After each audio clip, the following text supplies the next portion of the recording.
Welcome to Evolution on the Mic. I am your host, Ariana de la Cruz. And I'm your co-host, Antoine Dove.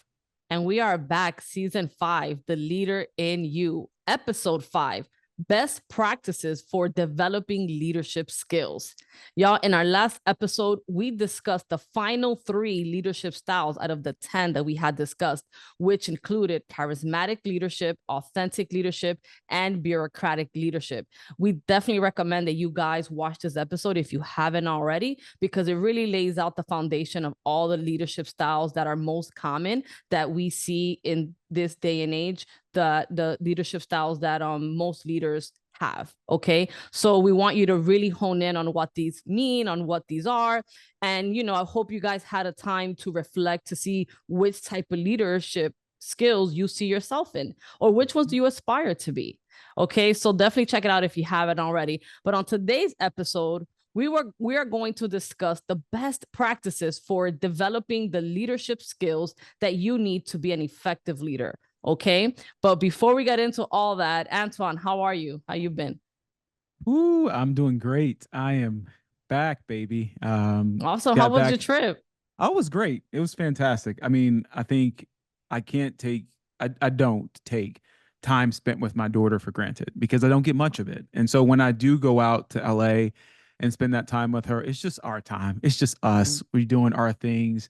I got a chance to go see her play soccer a couple times, which was fun. I got to go trick or treating with her, which was fun. And so I'm grateful for those moments because even though I don't get a ton of them throughout the year, when I do get them, I'm grateful because I know that the bond that I have with her, that special bond that we're building together, means the world to me. It does. It means the world to me. And so I'm back. I'm here. I'll see her probably in about another month and a half when she comes here to hang out with me for Christmas. And yeah, I'm in a place of gratitude right now. I can't. Oh, she's coming for Christmas? Yeah, yeah. She Oh, comes for Christmas every year. amazing. So she Amazing. says Cool. Thanksgiving in LA, and then she comes here for Okay. Christmas to hang out with me. Awesome. So like the last 2 weeks of the Yeah, year? the last 2 weeks of the year. So she usually gets out of school Amazing. around the 15th or so, and then I pick her up, and she stays with me through New Year's, and we take her back. Yeah, Awesome. The last two yeah, weeks of the year has always been like my favorite time of the year for yeah. some reason. Yeah, like no matter what, the last 2 weeks of the year, every year, even when I had a 9 to 5, I would really take that time to reflect, take that Mhm. time, just for myself.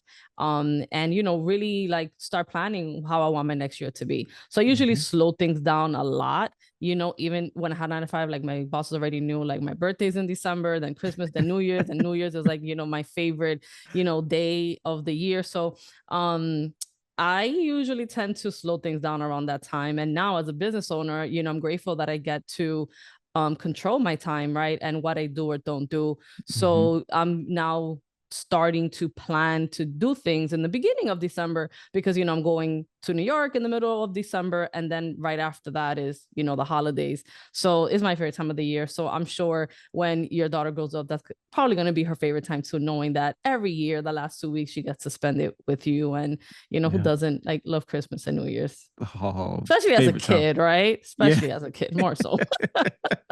100%, 100%. So Awesome, speaking of that's good. holidays, I know you have some trips. I know we talked before you're going to be on a podcast that you got invited Mm-hmm. to, which is exciting. But what Yeah. about you? Like, what's been happening these last couple weeks, and things getting done? Like, what's happening this? Yeah, like oh my God, so much is getting done. Like I have been extremely, as I've been mentioning, extremely focused on myself and like what's Mhm. next for me. Like, the year's almost coming to a close, and like just seeing my life unfolding and me making those plans for myself. And I've made a decision that well, with God, of course, because he leads my every decision, has led me to move out the country. So that these What? last few weeks, yeah, I'm planning a move to Costa Rica. And yeah, like, pretty long story. I'm not gonna go into it now, but I've been to Costa Rica before, and I knew when I went there in 2000 and I think 2018. I went, I knew that I was gonna eventually like live there. Mm. So the time has come where I'm gonna make that transition to living there, full time, and eventually get a property there, and have a home that I can stay there at least a few times out of the year, and then probably have a home in Florida or somewhere else. Haven't decided where, but I want to have multiple homes. So I'm very excited about that, you know. So I hired someone like a consultant that basically her job is to help you make the transition to move to Costa Rica. So she lays down everything in her mentorship about all the things you need to be aware of, all the different regions of Costa Rica, just the different changes of, you know, culturally, the things that I need to be prepared for, and all the things I need to know, even down to them helping me find a place to stay, right? She, you know, linked me up with a good realtor. She linked me up with good attorneys. So I am going over there, you know, prepared. So the last few weeks has been, you know, really focused on that, getting myself ready because I'm moving in the next couple months, probably in the next 5 months. So I am very excited. I mean, things are just moving really fast for me, you know, my business world and my personal world, and my spiritual world. And I'm just grateful for God, you know, for being on my side and helping me, you know, expand my energy, expand my heart, expand my mind, and, you know, creating me to be who I am little by little. I feel like I'm uncovering a lot of myself and my potential and letting go of a lot of fears and just going into things head first, right? Like saying yes and figure it out later. And that's where I'm at. Like, I'm just like, I'm going to do this and I'm going to figure it out. Like, God is going to place the right people in the right time to help me get to where I need to go. And I truly believe that. I am, you know, I have no doubt that everything I'm doing is happening for a reason. Now more so than ever, you know, I'm still in Mhm. therapy. So it's just a lot of things that I've been working on that really are impacting me as a person, right? Yeah. Impacting me as a human being, you know, in a very spiritual way. So I'm very like proud of that, excited for that. You know, can't wait to continue sharing that journey with you guys as we continue with my move to Costa Rica, because you know it's huge. It is a big deal. You know what I mean? It might be Mhm. like, okay, she's moving to the country, but you know, like when you've only visited outside the country like a few times, it's huge. So it's going to be a Yeah. totally different shift mentally for me, spiritually, physically. You know, I'm sure it's going to test me a lot. Costa Ricans tend to live by pura vida, and you know they just very chill. They're very laid back. They're not in no rush. They're like totally different from where I come from New York, that everything is hustle bustle, do it fast, you know. So I'm gonna get used to this more, you know, way more slow paced living. But you know, I feel that in Costa Rica's similar to Florida, but the energy was, when I visited, was way more like crisp and like beautiful, and I felt very connected to myself and to God when I visited. So I'm just excited for all of that. Mm. So It yeah, I love this move for you. thank When you. you talked about it, it's made me, it took me all the way back to when you were talking about the first time when you moved from New York to Florida, and how you made that decision. You was like, I'm moving, and you just left, and you're like, I'll figure it out later. And it's incredible. I mean, this is the next chapter of your life, and you're Yeah, following a similar pattern, right? But very much so. look at everything that came out of that move to Florida, and I'm just like, wow, if that's what came out of the Florida move, Yeah. I just can't even imagine what's going to come out of this Costa Rica move for Yeah, you. that's what I've been thinking. Because when I left New York, it was really for an environmental change. You know, I Mhm. really wanted, you know, the energy, the shift, that shift in energy. I wanted to like reach Mhm. a higher level, you know, energetically, vibrationally, you know. And I, when I left New York, I got that, you know, different environment. Here the energy is different. The people are very different. Like culturally, it's just, you know, a little slower than New York too. So it did shift me in a big way. You know, I got my master's degree out here, like, you know, became a business owner out here, you know, started this podcast out here. Right. Just so many things shifted for me, right? Because the energy shifted, right? So Mhm. the energy shifted, I shifted, you know, God has helped me along the way. And now I feel like I've, like, Florida has been great to me. And I'm ready now to see what Costa Rica brings to me energetically and vibrationally and spiritually. Because, Mm. like you're saying, Florida been here 11 years. And I feel like I'm ready for that evolution, for that next phase of my life and where it's going to take me. And God is in it 100%. I know that. Like I know. So I know that it's going to be beautiful and great things are going to come from it. But I'm aware that not everything's going to go perfectly. Like I said, I'm sure it's going to test a lot of things in me, but I'm ready, right? I'm ready for God to do what he needs to do in me so that I can continue to become the person that he needs me to become for the purposes that he created me for. I mean, that's the whole purpose of why we're here. The whole purpose of my life is to just follow God. So Yeah. overall, I'm good. I'm nervous. I'm excited, you know. All the feels. Get all the all the feels. feels, all the feels. But I mean, I think thinking now, like in Mm, relation to everything we've been talking about with leadership, I love what you just said around, this decision you're making because you're following in faith in what God has called you to do. It's a yeah. calling. God has called you to make this Yeah, move. it's not It's like, not oh, you. I'm moving to Costa Rica because I think it's cute. Right. No, It's like it's he's God called calling you. me. Yeah, Yeah. he's calling you. And Yeah. when I was thinking back on all the leadership stuff we went through and those 3 episodes that we had where Yeah. we discussed all the different types of leadership styles, all that kept coming to me was I just kept realizing I was like, there are people listening to this podcast, even for ourselves. I'll speak for myself. Hmm. There are leadership styles that we went through that God called me to do. And as I listen to them and I play it back, they're very profound. And if you haven't listened to all of them, I encourage you to go back and listen to them. There will be leadership styles that God speaks directly to you on. And he's like, this is you. And I know for you, we've talked a lot about transformational leadership. We've talked about, servant leadership. We've talked about authentic leadership, these Yep. things. And like all of those are playing out in their own way in your life in different levels. And I can say the same for me. I can see, the democratic leadership that comes out in me from time to time, the servant leadership that comes out in me time to time. But as I was thinking about it more and more, I realized we didn't really get too much into the details of like developing the skills.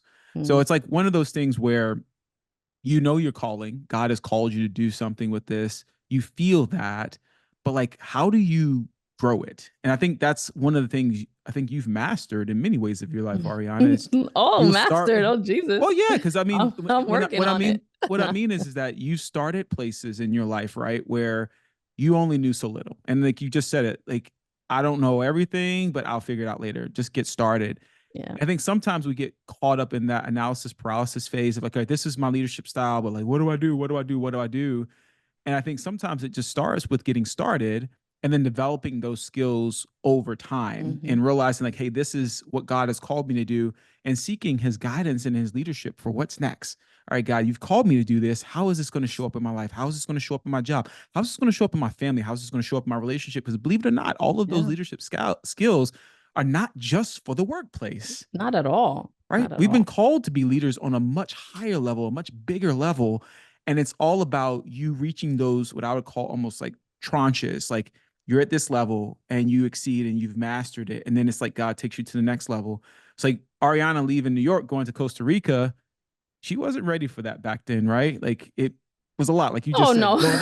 going outside of the US. Whoa, I'm No, good. I'm good. no, But at those all. levels that you took and those steps you took Yeah. and how you got there, even to the point of you taking a leadership course, and maybe we start there. I mean, what was that process like for you? Because you knew Mhm. your calling, you knew what God had called you to do, you knew this, and then you went and took some leadership courses and things. Like, what was that process like for you as you were Yeah. going through it? Like, it's interesting because when I first decided to get my master's in leadership, it wasn't something that I pondered on prior to. Like, it Mm-hmm. wasn't like I had this big dream of getting my master's in leadership. When I first started thinking about I want to get my master's, I thought it was going to be in social work because I have my bachelor's degree in social work. So that's what I thought. But remember, God has his plan, right? You can think something, but God is going to be like, you thought that, not me. So what prompted me to get my master's in leadership was because I had worked with Children's Home Society. That was the company I was working for. And when I started working there, within 6 months, I got promoted to a supervisor. So think about this. I had just came from New York, started a job in Florida, right? With working with children and families, children that's been abandoned, abused, neglected, right? And I was a social worker, right? I was a caseworker. And 6 months later, doing this job, I've never done it before. Because in New York, I was a social worker as well, but I was working with the HIV and AIDS population at a hospital, right? And I did that for several years. Then I came here and I'm working with a totally different population, a totally different Mm-hmm. situations and things that I never did before. So I got promoted within 6 months. So then 6 months after me really learning this job, becoming a supervisor, being responsible for 5 other people that were new, just like me, I was like, you know, I'm in this leadership position. I am just getting the hang of this job for myself, now I have to lead others, right? So that was like my first test of leadership.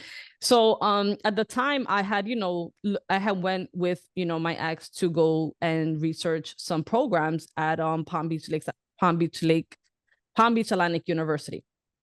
And when we were there was different programs. And, the leadership one stuck out to my ex. And she was like, I think you should do this one. And I was like, yeah, that makes sense. Like, because of the position that I had just gotten in. It was like one of Mhm. those things where perfect timing and alignment. Mhm. So I really had a desire to hone this leadership ability because of the position that I was in. And also, yes, thinking about my future and thinking about Mentor's Way and, the leader that I wanted to be. But I never even knew that there was like leadership programs, like leadership, a master's degree in that. So I just feel like, again, God plays everything for a reason. I went to this Christian based university, right? It was Christian based and I loved it. And then they had this leadership program. So God is in it, right? Like it's a Christian based university. And then they have leadership and I just had gotten promoted. So the Mhm. timing, the how everything worked itself out was beautifully. So then that's when I decided on that program. I was scared out of my mind, y'all. I really was. My ex like pushed me, like, you can do it. So I did it.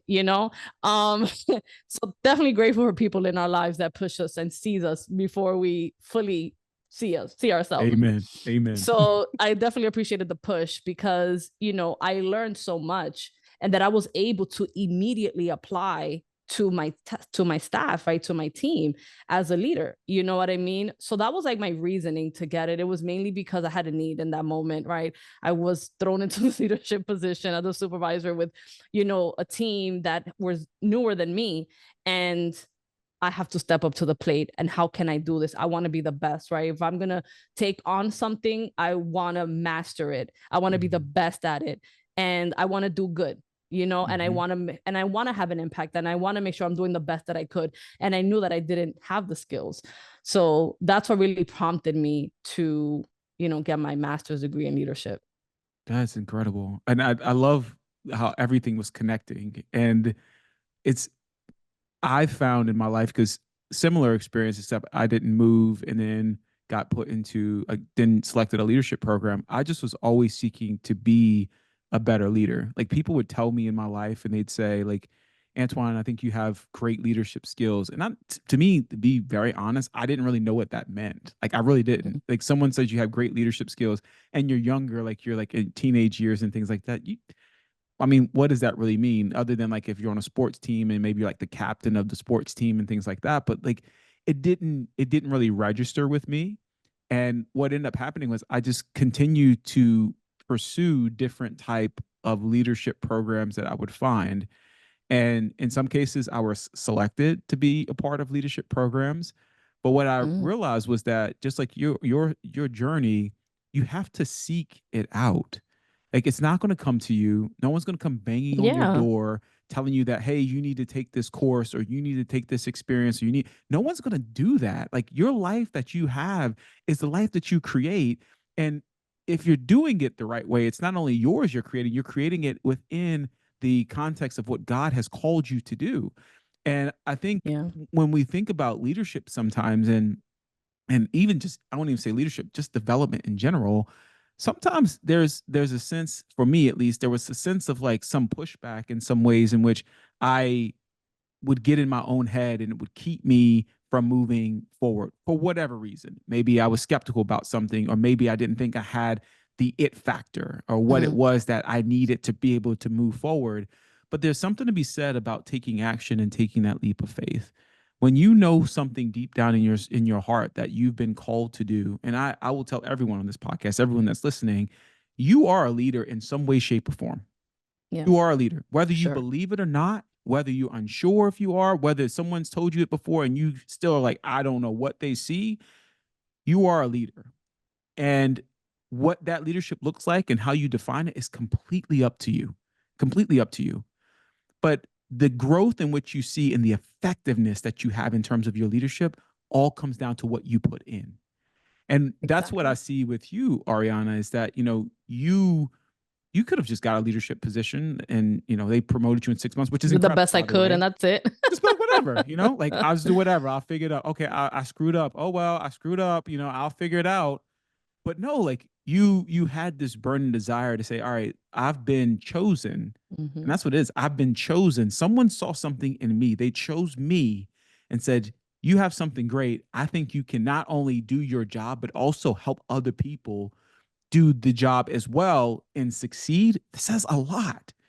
And you have to receive that and own it. But then also, it's not just about taking the step, it's about continuing to grow, continuing to take that action, that opportunity someone has given you, and say, all right, now what's next? I don't want to just be average in this place. I want to be better than average. You Yeah. used to say in our last few episodes, like, I want you to be better than me. Like, I'm bringing you on because I want you to be better than me. Mm. We're hiring you. We're putting you in this position of leadership because we know that you're going to be better than us. We know you're going to take it to that next level, and it's a challenge. It's a challenge that everyone's called to, and I think it's important that we step up. And I love how you just naturally went there. All right, I'm in a lead. Like, I've been in a leadership position. I don't know what I'm doing. I'll figure it out, but like, I want some help. I want someone Oh, to and give it's a me help. Yeah. some basics. You know.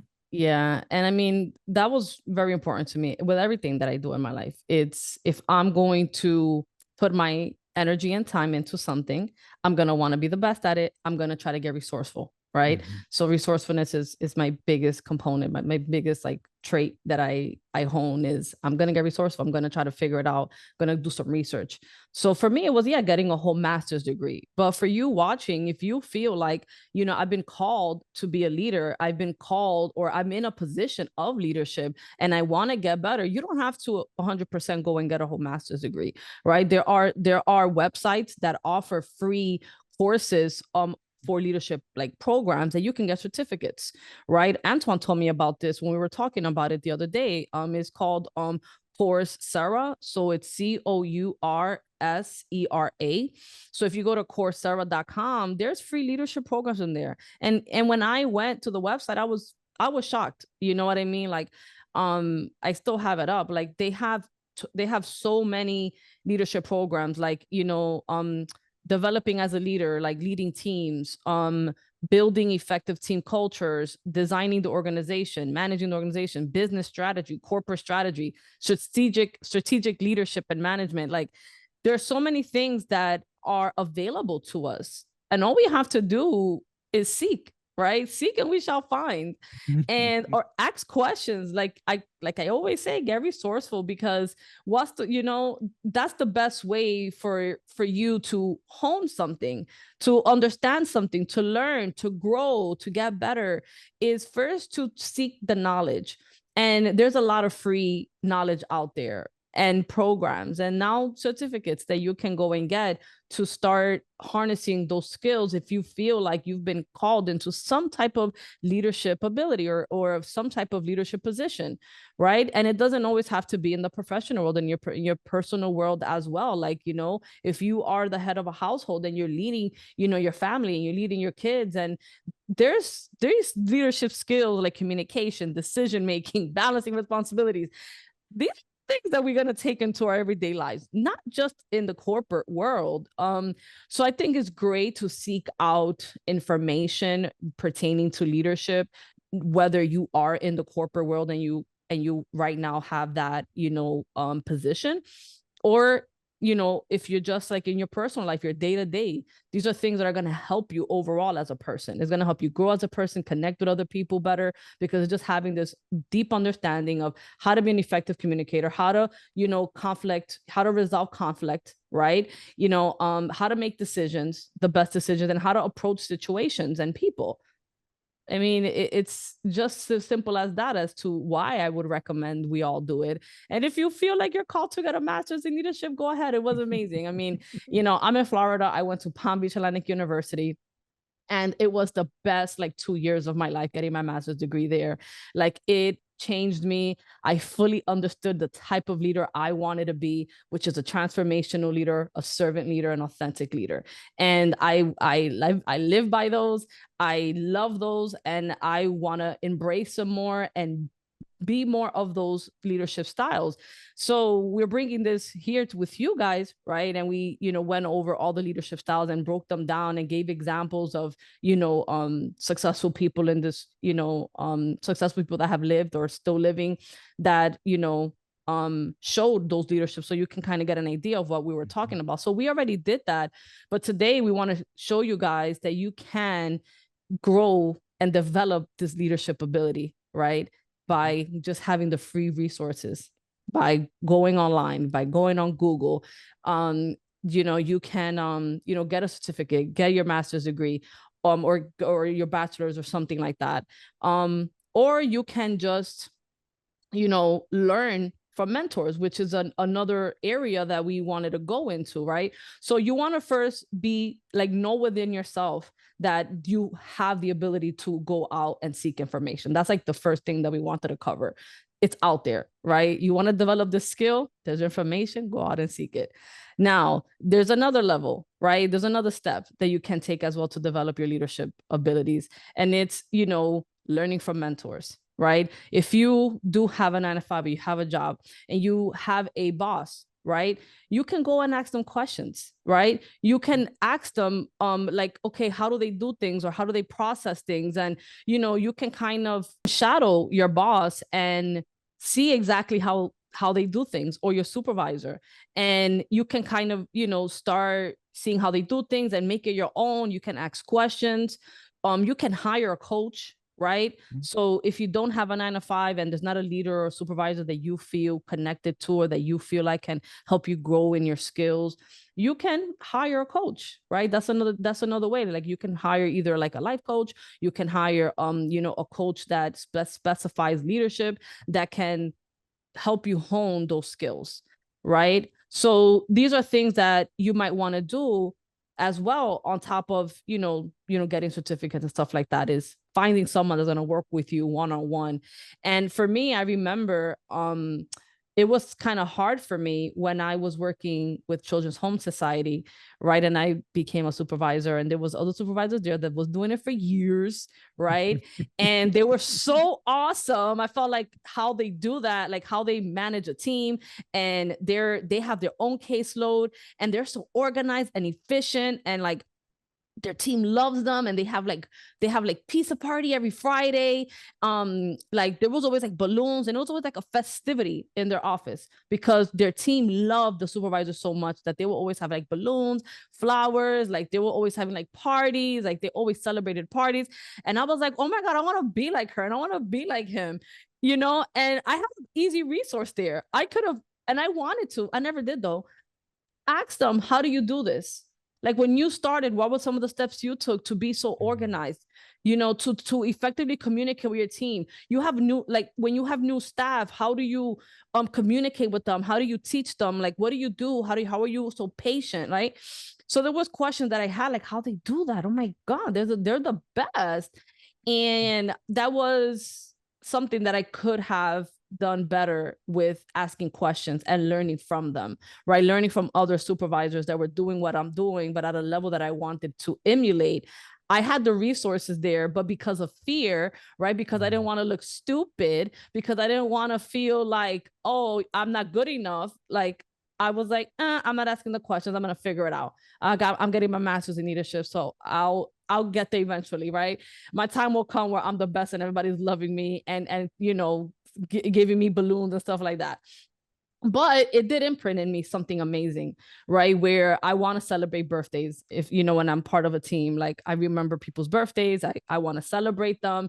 I want to have like great communication with my team, right? I want to be able for them to feel like when they're coming to work, it's not just about work. They're not just a number, right? When they're coming to work, they're a human that is coming every day to work with issues. And sometimes those issues can impact their work, their effectiveness. And I'm the type of person that it's like, yes, work is work and work got to get done, but I care about you as a person. And I want to make sure that you're okay, so that we can then work great today. And if you're not great today, the work ain't going to be great today. So why am I going to overlook where you're at as a person? I'm going to pay attention to that and be in tune with you know, do we need to talk? Do you need to vent? What's going on? Are you feeling overwhelmed? And I've been able to build that over time, that confidence that is not, I'm not just a boss or a leader, that I am human, and this, and I'm working with another human that is going might come to work, you know, sad, grieving, you know, and overwhelmed, just feeling off. And I want to be able to help that person get to a place where they're like, they're good again. Whether that means, cut out early, take the day off tomorrow. Can I take stuff off your plate? Today, it seems like you have a lot going on. What can we do? Like, let me look at your whole schedule and see how we can reorganize things, and prioritize. So I now, like, I'm proud of myself to say that that is the type of person that I am when I do have a team. I really look at them as a person and the whole scope, and not just work and the number. Never want nobody to feel like a number. That is the worst feeling to have, when you have a boss that just treats you like a number. I forgot the leadership style that was. I think it was transactional leader, right? When you're just a number, you're just there to get stuff done, and if you don't, they kick you to the curb. So yeah, I do not want to be a transaction leader. It's beneficial in certain situations and certain jobs. You do need to just be very transactional. It's just not the leadership style that I really want to hone on, in my life. Right. And Yeah. I think what's big and what you were saying again, I love how you brought up the mentors, because you're right. I mean, there are free resources out there, and the free resources will take you far. Like, I've invested in courses, I've participated in programs, and I've learned things along the way about leadership abilities and how to grow and how to improve in the different areas of my life. But that takes you so far. I think there's something that's invaluable about finding someone to emulate, or someone who's doing what you want to do, and asking those hard questions. Because when you think about it, I mean, they've learned in ways, and they've hit their head, and they've made the mistakes Yeah. that can save you a lot of time. And we've talked about this in other areas as well, just not in leadership, where, like, taking advantage of what someone else has already done and their experiences, and learning from that and building on what they've already created, is an opportunity for you to get where you want to go even faster, by taking advantage of the fact that someone is willing to share their experiences, what they've learned. And when I think of mentors and finding people who are doing things that you want to do, a lot of it's through observation, a lot of it's through doing. You can't become a great leader unless you are continuing to practice the skills that you've either read about, skills you've learned, or to practice and continue to learn new things from different people and what they do. Like, watching people from a distance, observing how they engage when Mm-hmm. people have a conflict, engaging, look at how they experience. And I think some of that learning also comes from your own personal experience, because when you're on the other side of it and you're not in a leadership position, so to speak, in a corporate world or in a job, you start to look at how your leader and your boss treats you, and you'll think sometimes, like, there's some things you'll be like, oh, I love that they do that. Like, when I become a leader someday, I want to do that too. Yeah. And there's other things you're like, I do not like that. Yep. Like, I'm okay. You can keep that. I do That's not just, want to be a number. That I was don't the want to main be a thing I number. felt at some jobs. And I was like, Exactly. never will I make somebody just feel like they're a number. Exactly. So It's yeah. so much more to that. And I think that's part of it. Like, as a leader, your responsibilities goes beyond just the task. Like, your responsibilities also are to the people that you're leading. And they're looking to you for answers. As we've talked about all these different leaderships, they're looking to you for answers, they're looking to you for direction, they're looking to you for guidance. And Yeah. that's the whole reason that you've been put into that leadership role, is because you have demonstrated something that shows that you can do the work that needs to get done, and you can also help people and motivate and inspire people in a way to help them move forward, which we'll talk about later in another episode. But, like, those things are characteristics and traits that you develop, and you can develop those by taking those courses. You can develop those by Yep. finding the right mentors to link up with. And it's so funny you mentioned that experience you had, Ariana, about when you didn't ask the questions because you didn't want to look a certain way. I don't know about you guys out there. I've been in that same boat. Like, I've had that same experience where, like, I'm either a new leader at something, or I'm new at learning something, and I feel embarrassed. Like, I don't feel comfortable asking that question, because I'm like, well, what does that mean? Are they going to look at me differently? And you get concerned. You get in your head about thinking what Yeah. someone else is going to think about you. But you got to remember, part of being a leader is that you learn through mistakes. And yes, sometimes you try to do your best to make sure that they're not costly mistakes because you don't want to lose your job or you don't want to, have such a negative impact on something that it causes destruction or other things. But in the same sense, you want to learn through doing. You want to learn through taking some action and trying Yeah. different things. And to me, that's what a lot of that is when it comes to learning and the mentorship. It's learning through doing, watching other people, and continue to use those skills that you see other people do and apply them in your life, in your situation, and the things that you're doing. And then through that, charting your own path. And I think to me, that's the big part of when you're developing your skills for your leadership. There's not a one size fit all. What we've provided you guys through the different leadership styles is here's what that leadership style looks like. But Yeah. there's tons of transformational leaders, and none of them are exactly the same. They Mm-mm. may have similar traits in how they handle things. That's why they've been characterized or typecast as a transformational leader. But each of them have different missions, different things that drive them, different ways of how they get the same Yeah, results of out of people. course. And that comes We all through have different practicing. personalities, you know? Exactly. So Exactly. they're gonna come off a little different than someone else, Exactly. you And there's know? nothing wrong with that. Yeah, I wanted to mention about like when you were talking about like the fear or being afraid of looking stupid about going Mm-hmm. to a mentor and asking questions, is that it is totally okay and normal when you're in a new position or in a new, learning something new to not know and to be afraid on how you're going to look by asking. Like that's normal, right? What we don't want to do is not ask the questions. Don't be like me. Like Mm-hmm. when I didn't really ask the questions. I think maybe once I went to one of the supervisors and said how you do stuff. And I got so overwhelmed, y'all, by her whole process on how she does things that I was like, oh, wait, I am not there. Like it was just at a different level. Like she was very technology savvy. She loved Excel. Like that was in my strong point. And I was like, I got to figure this out in my own way. Mm-hmm. But I probably could have learned more about Excel. I probably could have learned how she organizes her day and everything that she does was very, very meticulous because now as a business owner, I need those skills. I need to be very meticulous in my day. I need a whole Excel spreadsheet. So, I wish I would have, but when I went to her that one time, I got so scared because I'm like, wow, I have so much to learn. I'm so behind. Oh my God. They regret hiring me as a supervisor because I don't have all these skills that these people have that comes to them like naturally. So I just want to Mm-hmm. challenge you guys that even if you are afraid that it's normal, right? And you want to learn something new, you're going to feel uncomfortable, right? Ask the questions. Get to know what are your weak points, what are your strengths, right?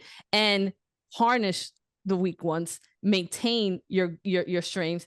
But you want to harness those weak ones. Don't say, well, I'm not great with Excel, so I'm not even going to try to learn that because that's too much for me. No, if that's your weakness and you know that that's needed in a position or in a skill that you're trying to develop, then go into it and face it and ask for help and hone that skill because it's going to for years to come you're going to benefit from knowing that.